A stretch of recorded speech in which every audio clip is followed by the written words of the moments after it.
Mère Russie Dramaturgie chapitre 8, séquence de rêve de Charlie @Séoul, Corée du Sud, épisode 2, 22 mars 2021. Nous avons marché dans la direction opposée de la cible marquée puisque notre chef, ses deux assistants et Mère Russie avaient lu la carte de côté et ne pouvaient pas faire la tête ou la queue des diagrammes. Ils avaient fait une supposition farfelue, déterminant que l'Est était la direction de la cible marquée et non l'Ouest, ce qu'ils auraient su être la bonne direction s'ils avaient lu la carte correctement. Nous avons marché, non pas tactiquement mais avec laxisme, sans observer aucune règle, réglementation ou restriction militaire. Les autres marchaient si près les uns des autres qu'une seule grenade à main aurait pu les éliminer tous. Au lieu de laisser de l'espace entre les membres de l'équipe, ils ont agi comme s'ils marchaient vers un terrain de camping pour faire griller des guimauves et raconter des histoires de fantômes une fois la nuit tombée. Ils ne se comportaient pas comme un groupe de travail militaire chargé d'accomplir une mission dans le monde réel qui affecterait grandement ceux qui attendaient l'apparition des libérateurs. Nous avons marché pendant une trentaine de minutes avant que l'un des civils ne se plaint de l'odeur.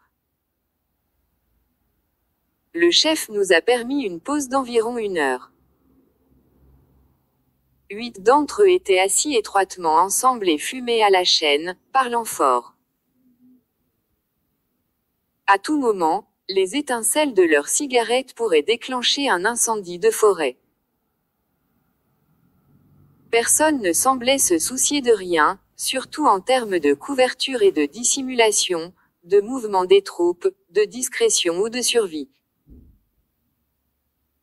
Périodiquement, quelques-uns de mes coéquipiers me regardaient, disaient quelque chose dans les langues qu'ils parlaient et revenaient à ce qu'ils faisaient. Ni le chef ni ses assistants ne m'avaient demandé ni à Mère Russie un conseil militaire. Ou s'ils l'avaient fait, je n'y prêtais pas attention et Mère Russie était trop ivre pour comprendre. Les 8 d'entre eux se sont assis et ont bavardé en plein air, sans protection. Ils ont continué à fumer, la traînée de fumée indiquant à tous les adversaires notre emplacement exact. En règle générale, les soldats devaient travailler dur pour localiser leurs adversaires, mais ce n'était pas le cas chez nous. Nous informions librement n'importe quel adversaire de l'endroit où nous nous trouvions. Mère Russie s'est excusée du groupe, a marché 50 mètres vers l'ouest et a pissé. Il pencha la tête vers le groupe et dit quelque chose en russe. Puis il s'est effondré. Au début, nous avons pensé qu'il était juste un drôle. Il plaisantait souvent. Ses jambes tremblaient légèrement. Plusieurs de ses copains l'ont vu mais s'en fichaient.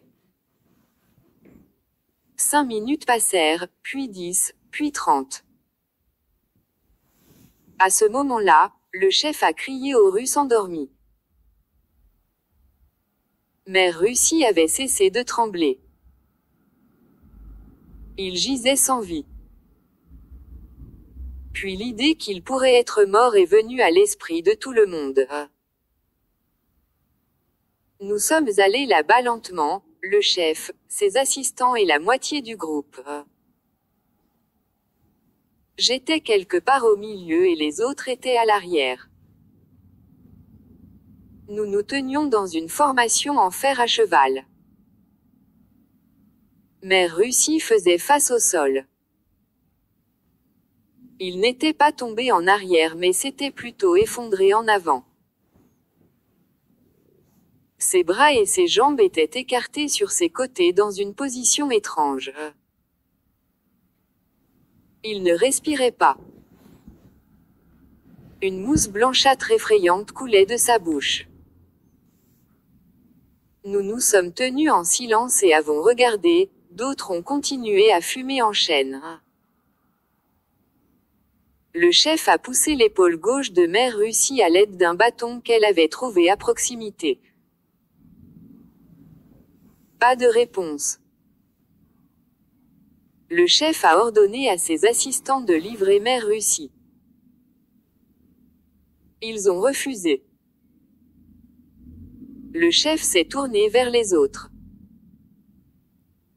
Un par un, ils ont tout refusé. Le chef m'a dit quelque chose. Elle voulait que je l'aide à retourner Mère Russie. J'ai ramassé plusieurs branches du sol à proximité. Le chef et moi en avons glissé plusieurs sous la section médiane de Mère Russie pour le soulever et le retourner. Plusieurs autres, y compris les assistants, ont crié d'horreur en voyant les yeux incolores et le nez ensanglanté de Mère Russie. Soit la Mère Russie avait été mordue par quelque chose de venimeux, un cobra royal peut être, ou bien il avait trop bu. Ou peut-être que le taux d'alcool dans sa circulation sanguine était si élevé que, mélangé à l'air toxique, il l'avait fait mourir d'une mort rapide.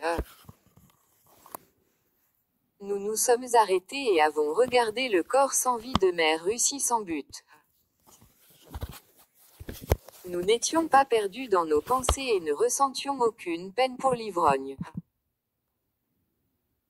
Au contraire, le chef était figé sur place, et nous sommes donc restés sur place aussi. Plusieurs heures se sont écoulées. Nous sommes restés dans la formation en fer à cheval, regardant le Russe décédé. Plusieurs heures se sont écoulées. Le soir est arrivé. L'obscurité commença à tomber et un vent froid passa. Le chef voulait que nous couvrions nos corps avec tout ce que nous pouvions trouver à proximité. Tous les 8, nous nous sommes dispersés pendant que nous allions à la recherche, revenant bientôt avec des brindilles, des branches, des feuilles et tout ce qui pouvait être transporté ou transporté. Nous avons tout placé sur la défunte Mère Russie avec tous ses effets personnels à l'exception de ses armes à feu et de ses munitions. Le chef avait pris possession de ces objets. Nous sommes retournés à nos spots d'origine. Mes compagnons avaient laissé leurs armes et tout le reste derrière eux alors qu'ils s'occupaient plutôt de Mère Russie. Nous avons campé au même endroit.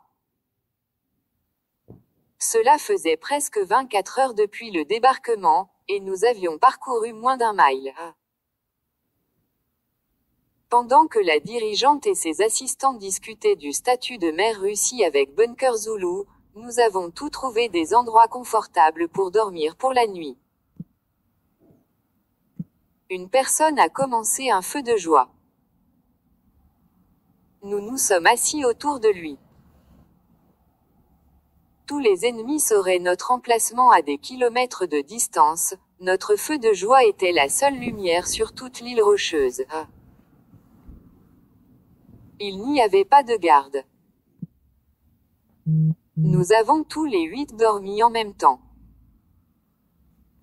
Je suis resté éveillé aussi longtemps que j'ai pu, en maintenant un certain niveau d'étiquette militaire. J'ai pris la responsabilité de protéger les autres jusqu'à ce que la somnolence prenne le dessus.